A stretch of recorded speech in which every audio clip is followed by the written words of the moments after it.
कांग्रेस के नेताओं की बड़ी बैठक हो रही है। राष्ट्रीय अध्यक्ष मल्लिकार्जुन खड़गे और बिहार इकाई के नवनियुक्त प्रभारी मोहन प्रकाश के साथ राहुल गांधी सभी 40 सीटों पर कांग्रेस और इंडी गठबंधन की संभावनाओं पर विचार कर रहे हैं। मुकुल वासनिक की अगुवाई वाली राष्ट्रीय गठबंधन समिति के सदस्य भी चर्चा में शामिल हैं। प्रदेश नेतृत्व से लोकसभा सीटों से जुड़ा सभी तरह का ब्यौरा मांगा गया है और इसके साथ ही प्रदेश के नेताओं को अब तक की परफॉर्मेंस से सीख और भविष्य की रणनीति पहले से रूपरेखा बतानी हुई है। बैठक में चुनावी दृष्टिकोण से महत्वपूर्ण दूसरे पहलुओं पर भी चर्चा की जाएगी।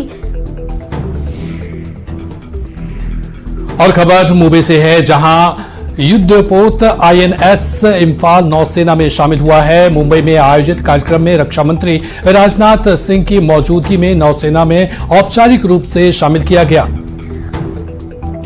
दरअसल आईएनएस इंफाल सतह से सतह पर मार करने वाली ब्रह्मोस मिसाइलों से लैस स्वदेश निर्मित स्टील्थ गाइडेड मिसाइल विध्वंसक है और इससे हिंद महासागर में चीन की बढ़ती गतिविधियों के बीच भारत की समुद्री क्षमता और ज्यादा मजबूत होगी।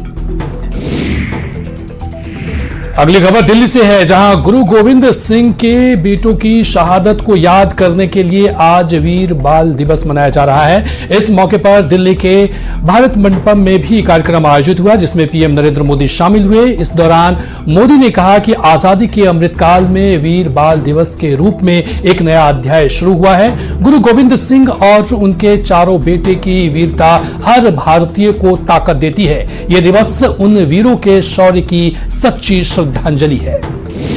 आपको बता दें कि इससे गुरु गोविंद सिंह के 3 पत्नियों से 4 बेटे थे, जिनका नाम अजीत, जुझार, जोरावर और फतेह था। इन्हें साहिबजादे भी कहा जाता है। गुरु गोविंद सिंह जी के बेटों पर मुगल शासकों ने धर्म परिवर्तन करने का दबाव डाला।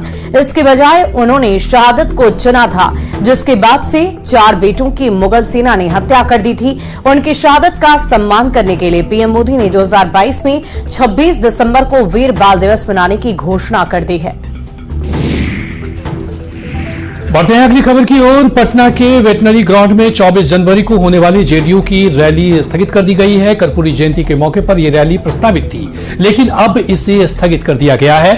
पार्टी के प्रदेश अध्यक्ष उमेश कुशवाहा ने कहा कि लोगों की राय और मुख्यमंत्री के निर्देश पर यह फैसला लिया गया है।